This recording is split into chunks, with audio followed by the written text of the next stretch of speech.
အားလုံးပဲမင်္ဂလာပါကျွန်တော်ရဲ့ YouTube channel နေပြီးတော့အားလုံးကိုပြန်လည်ကြိုဆိုလိုက်ပါတယ်ဒီနေ့မှာတော့ကျွန်တော်က Facebook page like follower ဘယ်လိုမျိုးတိုးလို့ရမလဲဆိုတော့အကြောင်းကိုပြပြသွားမှာဖြစ်ပါတယ်ဆိုတော့ကျွန်တော်တို့အနေနဲ့ဒီနေ့လုပ်ပြမယ် Facebook page ကိုအင်ပြပါမယ် Facebook ထဲကိုဝင်လိုက်ပါမယ်ပြီးတာနဲ့ဓမ္မအဆက်၃ဆက်ကိုထောက်လိုက်ပါမယ်ဒါမှကျွန်တော်အတလုပ်ထားတဲ့ Facebook page ကိုမြင်ရမှာဖြစ်ပါတယ်ပြီးတော့ဓမ္မအဆက်၃ဆက်ကိုထောက်ပြီးတော့ဓမ္မ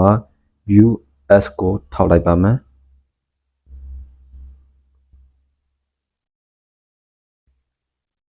ဓမ္မ follower လည်းမရှိသေးသလို like လေးမရှိသေးပါဘူးဒါလေးကိုကျွန်တော်က like တိုးပြမှာဖြစ်ပါတယ်မြင်များဖြစ်အောင်လုပ်ပြမှာဖြစ်ပါတယ်နောက်ကိုပြန်သွားလိုက်ပါမယ်ပြီးတော့ကျွန်တော်တို့ကဖုန်းထဲက Chrome ဒါမှမဟုတ် browser တစ်ခုခုတွေကိုဝင်ပြရမှာဖြစ်ပါတယ်ကျွန်တော်ကဒီထဲမှာ internet ဆိုတဲ့ browser ကိုကျွန်တော်သုံးပြမှာဖြစ်ပါတယ် internet ထဲကိုဝင်လိုက်ပါမယ်ပြီးတာနဲ့ကျွန်တော်တို့ကဒီ internet ဆိုတဲ့ browser ဒါမှမဟုတ် Chrome ဆိုတဲ့ browser တစ်ခုခုတွေမှာလည်းကျွန်တော်တို့ခုနကျွန်တော်သုံးမဲ့ Facebook ကိုဝင်ရမှာဖြစ်ပါတယ်ဒီလိုမျိုးဝင်ရမှာဖြစ်ပါတယ်ကျွန်တော်ကဝင်ထားပြီးသားဖြစ်ပါတယ်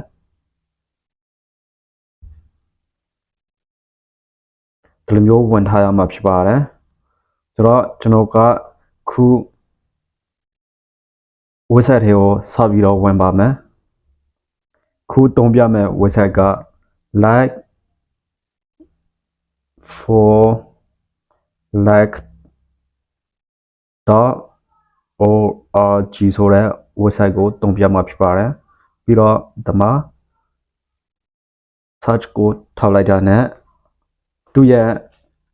website တွေကိုတန်းဝင်သွားမှာဖြစ်ပါတယ်ပြီးတော့ကျွန်တော်တို့ပထမဆုံးလုပ်ရမှာက register လုပ်ပေးဖို့လိုပါတယ် register ထဲကိုဝင်လိုက်ပါမယ် register ထောက်လိုက်တဲ့ဒီမှာ username ရဲ့ password ရဲ့ retype password ရဲ့ထပ်ပြရမှာဖြစ်ပါတယ်ပြီးတော့ email ကိုထပ်ပြီးတော့အတည်ပြုပေးရမှာဖြစ်ပါတယ်ဆိုတော့ကျွန်တော်တို့က username ကိုစပြီးတော့ရေးပါမယ်ကျွန်တော်ကဒီမှာကျွန်တော်ရဲ့ channel ရဲ့နာမည်ကိုပဲရေးလိုက်ပါမယ်ပြီးတော့ password ကလည်းကျွန်တော်တို့အနေနဲ့ဒီမှာ username နဲ့မတူတဲ့စကားလုံးကိုထပ်ပေးဖို့လိုပါတယ်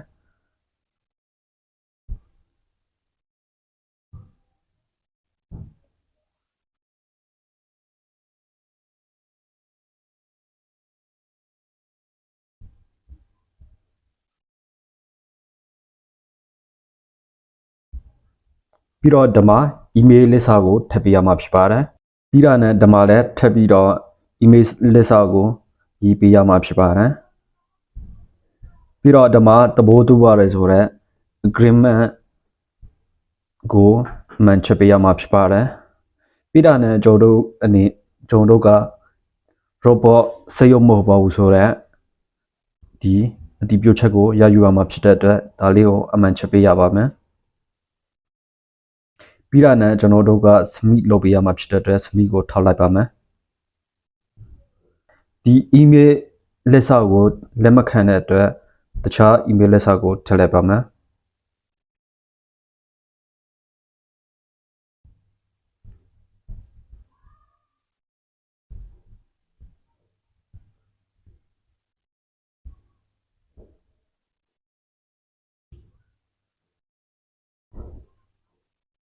ပြီးတော့ဒီမှာ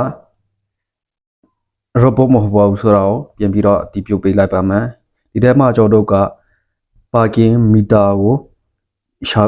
အမှန်ချက်ပေးရမှာဖြစ်ပါတယ်ဒီလိုမျိုးအမှန်ချက်ပေးရမှာဖြစ်ပါတယ်ပြီးတာနဲ့ဒီမှာ submit ကိုထောက်လိုက်ပါမယ်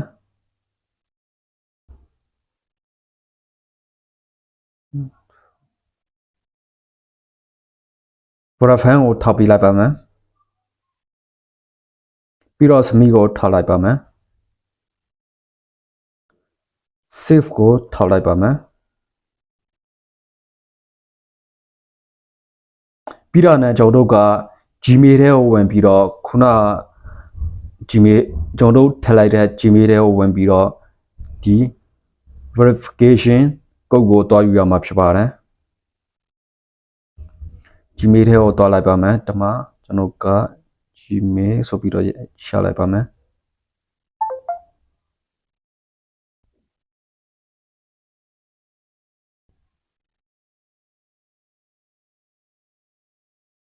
ဒီမှာ lag for lag ကနေပြီးတော့ verification ကုန်းနံပါတ်ပို့ပေးထားပါတယ်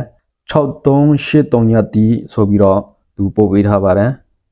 ဒါကိုဒီမှာထပ်ပြရမှာဖြစ်ပါတယ်6383ညတိ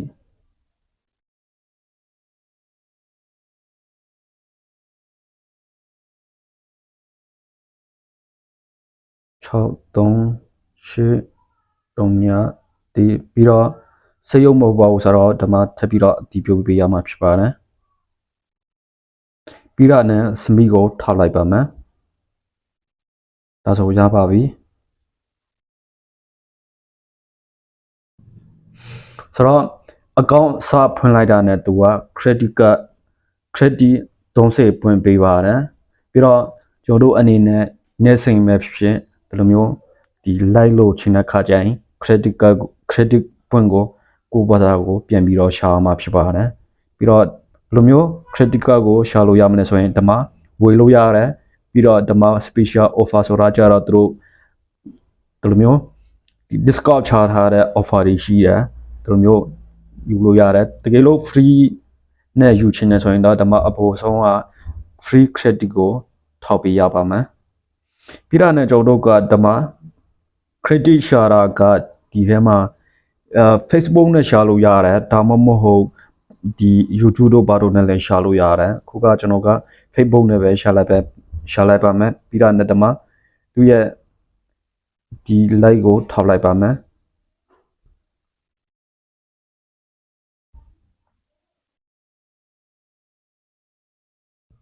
ဒီမှာ like ကိုထောက်ပေးလိုက်ပြန်လိုက်ပြီးပြီးတော့နောက်ကိုပြန်သွားလိုက်ပါမယ်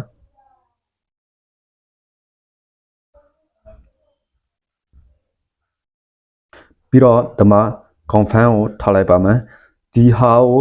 လောက်လိုက်တာနဲ့ကျွန်တော်တို့က credit card to credit card credit point ရမှာဖြစ်ပါတယ်ဒီမှာထပ်ပြီးတော့ကျွန်တော်တို့လုံးမယ်ဆိုရင် like ပေးလိုက်တာနဲ့ credit 2 point ပြန်ရမှာဖြစ်ပါတယ် ski လုပ်လိုက်ပါမယ်ဒါ ski ပြန်လုပ်လိုက်အောင်မယ်ဆိုတော့ဒါကိုပဲ like ပြန်လုပ်လိုက်ပါမယ်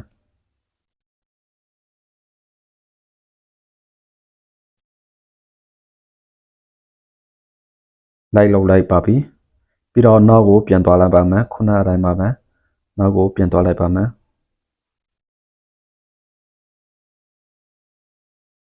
confirm ကိုထောက်လိုက်ပါမယ်ဒါဆို credit က34နဲ့34ခုရှိပါပြီဒီမှာကျွန်တော်တို့က like လို့ချင်တဲ့ခါကျရင် like တို့ follower တို့လို့ချင်တဲ့ခါကျရင်ဘယ်လိုမျိုးလုပ်လို့ရတယ်ဆိုတော့ဒီမှာအဆက်30ကိုထောက်လိုက်ပါမယ်ပြီးတာနဲ့ add manage page ဆိုတာကိုထောက်ပေးရမှာဖြစ်ပါတယ်ပြီးတော့ကျွန်တော်တို့လိုချင်တဲ့ feature ကိုဒီကနေပြီးတော့ထည့်ပေးရမှာဖြစ်ပါတယ်ကျွန်တော်တို့ကဒီ Facebook comment ကိုလိုချင်တာလား Facebook like ကိုလိုချင်တာလား Facebook page follower ကိုလိုချင်တာလား Facebook profile follower လိုချင်တာလား Facebook share ကိုလိုချင်တာလား Facebook view ကိုလိုချင်တာလားဒီမှာစိတ်ကြိုက်ရနေပြီးတော့ရှာလို့ရပါတယ်ဒီမှာ YouTube comment တို့ရှိတယ် YouTube like တို့ရှိတယ် YouTube subscribe တို့ရှိတယ် YouTube view တို့ရှိပါတယ်ဒီလိုမျိုးလုပ်လို့ရပါတယ်ဒီထဲမှာကျွန်တော်က Facebook page follower ကိုလုပ်ပြသွားပါမယ် follower ထောက်လိုက်ပါမယ်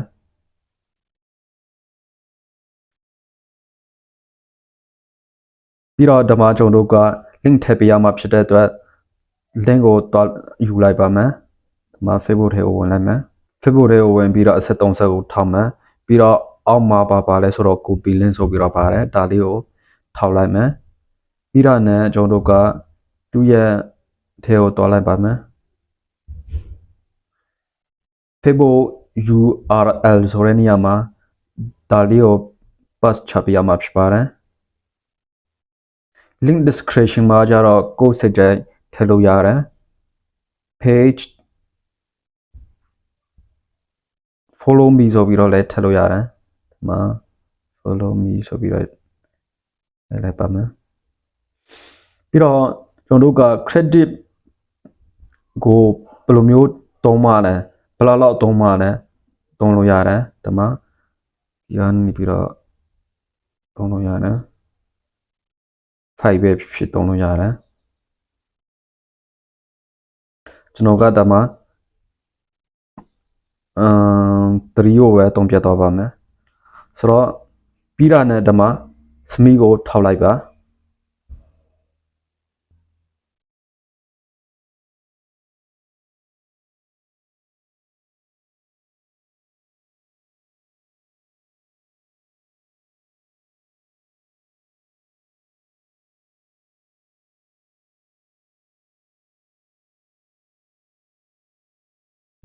ထပ်ပြီးတော့လုပ်ချင်နေဆိုရင်လည်းရတယ်ဒီကနေပြီးတော့ edit new Facebook link ဆိုပြီးတော့ထပ်ပြီးတော့လုပ်လို့ရတယ်ဒီကနေပြီးတော့ဒီမှာဒီကနေပြီးတော့ pass ချလိုက်မယ်ခုနတိုင်းပဲတခြား Facebook page link ပဲဖြစ်ဖြစ်ပြန်ပြီးတော့လုပ်လို့ရတယ်ဒီမှာကိုယ်စိတ်ကြိုက် credit ပါ follow ကိုရွေးပြီးတော့ submit လုပ်ပေးရမှာဖြစ်ပါတယ်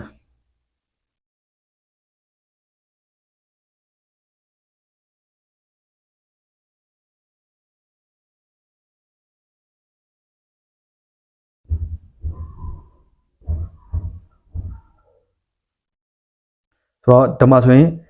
သူ့ရဲ့ whole ဆိုတဲ့အောက်မှာ edit ဆိုတာပါပါတယ်ဒါလေးကိုထားလိုက်တဲ့နဲ့ကျွန်တော်တို့ကဒီမှာကိုယ့်ရဲ့ page ကို like ပဲဖြစ်ဖြစ် follow ပဲဖြစ်ဖြစ် view ပဲဖြစ်ဖြစ်ဘယ်နိုင်ငံကနေပြီးတော့ဒီ follow တို့ဒီ view တို့လုပ်စေချင်တာလဲ comment ပေးစေချင်တာလဲဒီမှာနိုင်ငံအလိုက်ရွေးလို့ရတယ်မြန်မာတည်တံ့မယ်ဆိုရင်လည်းမြန်မာတည်တံ့ရွေးလို့ရတယ်ဒီမှာမြန်မာဆိုလည်းမြန်မာရွေးလို့ရပါတယ်ဒီမှာပါပါတယ်မြန်မာပါပါတယ်ဒီထဲမှာမြန်မာလည်းပါတယ်ပြီးတော့ဒီမှာတခြားနေရာကြီးလည်းအများကြီးလုပ်လို့ရပါတယ်ဒီလိုမျိုးကိုယ်စိတ်ကြိုက်ဒီလိုမျိုးရွေးလို့ရပါတယ် save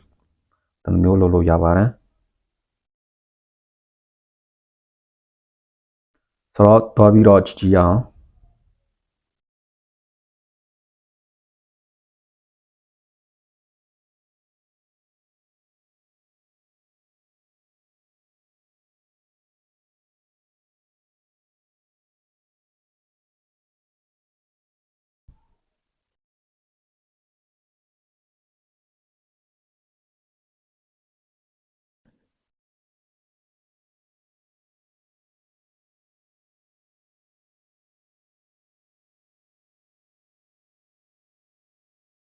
ဆိုတော့ဒီမှာ1 like 1 follow ဖြစ်နေပါပြီတစင်ပြီးတစင်ဒီလိုမျိုးအများကြီးလုပ်လို့ရပါတယ်ဒီမှာထပ်ပြီးတော့တွားကြည့်လိုက်ပါမယ်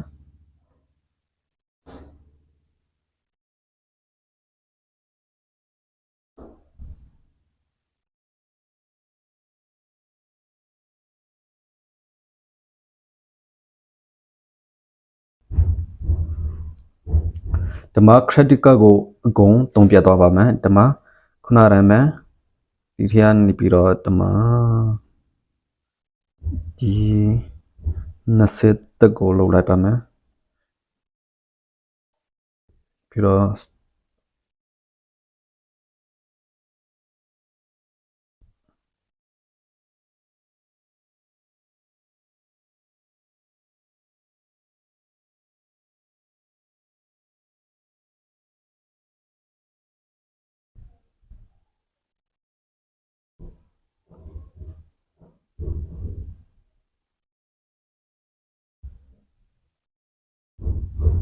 ထ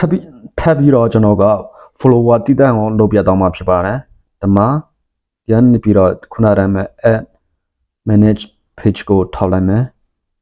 ပြီးတော့ feature နဲ့ပြီးတော့ကိုယ်စက်ကြိုက် feature ကိုထောက်လိုက်မယ်ဒီမှာကျွန်တော်က Facebook page follower ကိုထောက်လိုက်ပါမယ်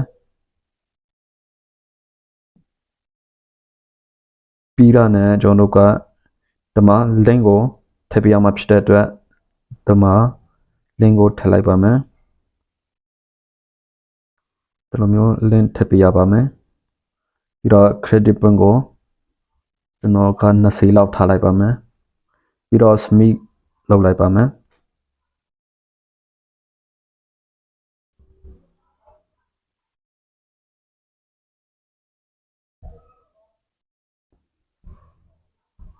ပြီးတော့ Facebook ထဲကိုပြန်ပြီးတော့ဝင်လိုက်ပါမယ်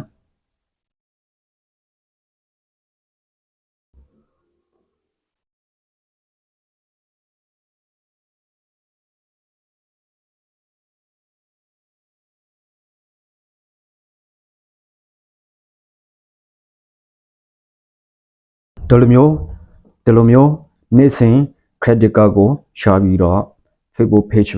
Facebook page like ပဲဖြစ်ဖြစ် follower ဖြစ် profile page like ပဲဖြစ် follower ဖြစ် view ပဲဖြစ်ဖြစ်ရှာလို့ရပါတယ် credit card ကတစ်မိနစ်မှ100 200ရှာလို့ရပါတယ်ကိုရှာနိုင်တလောက်အဆင်ပြေပါတယ်ဆိုတော့အားလုံးလည်းအဆင်ပြေကြမယ်လို့မျှော်လင့်ပါတယ်ကျွန်တော်ရဲ့ YouTube channel ကိုလည်း like and subscribe လုပ်ပြီးတော့ဖို့မမေ့ပါနဲ့ဟုတ်ဗျ